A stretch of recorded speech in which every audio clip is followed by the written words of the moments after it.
Hey guys, by now you should have received your Workkeys scores, and so I wanted to go over just some results and how to look at these. So everybody should have gotten a score report that looks like this.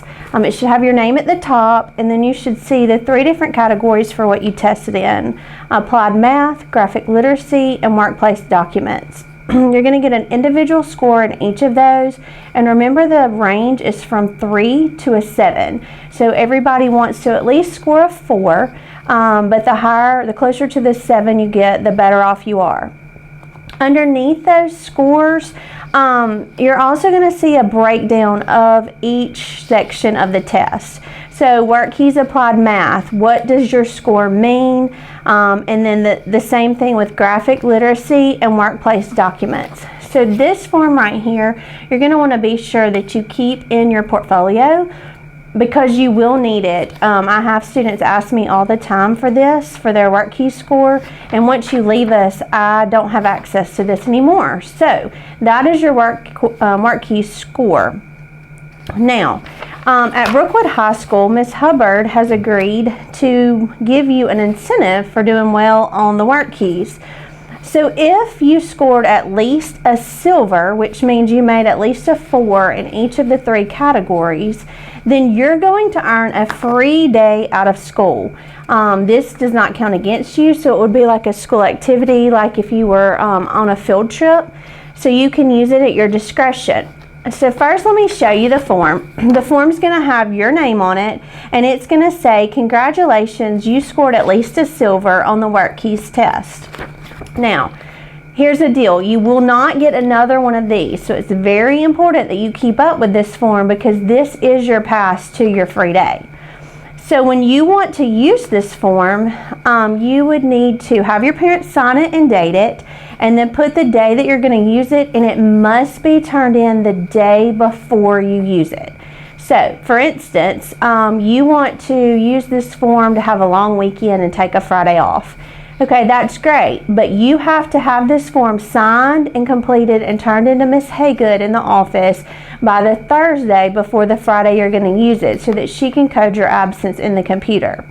Again, you get a free day with the form has your name on it, and it's your responsibility to keep up with it and turn it in.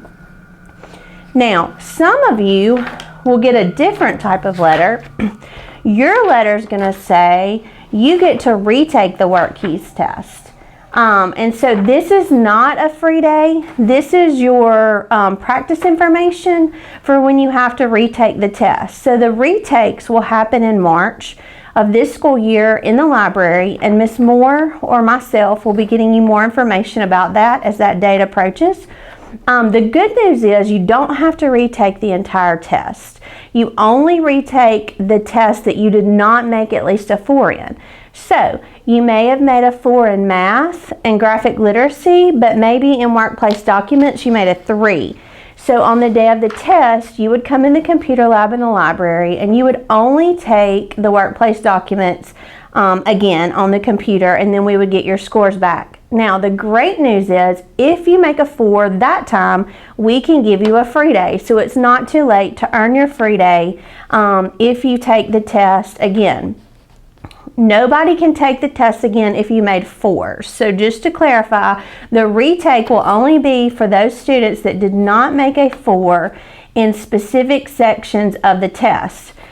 So something else I want to point out to you on this form that you get, if you have to retake the test, at the very bottom, Ms. Moore has gone ahead and printed out the information for Workkeys curriculum with your username and password. Remember, we distributed this in the fall, and it's a great way to practice for this test so that you can do really well this time, and of course earn your free day.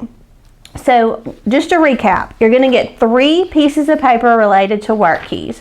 You're going to get your score report that looks like this, that you're going to put in your portfolio. You're also going to get your letter that either says congratulations, you earned a free day, or you get to take the test again. Either way, both of these should be kept in your portfolio.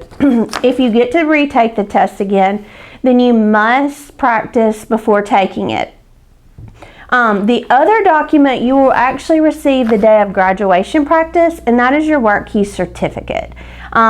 Each level is related to a color. So on your sheet, you'll see the explanation of bronze, silver, gold, and platinum. And that will be the same thing that will be on your certificates when you get that in May, when we practice for graduation. Again, those certificates should also go in your portfolio, because every summer I have students call and ask for those, and we don't make copies of them and we don't keep a copy. So that would be on you to keep up with that. So that is how Workkeys works. If you did not take the Workkeys test at all when we took it in October, you will be taking it all 3 parts in March in the library with us. So if you have any questions about Workkeys, as always, you can drop by Miss Barnett's office, or you can catch up with Miss Moore at the CTE Center. Thanks, guys.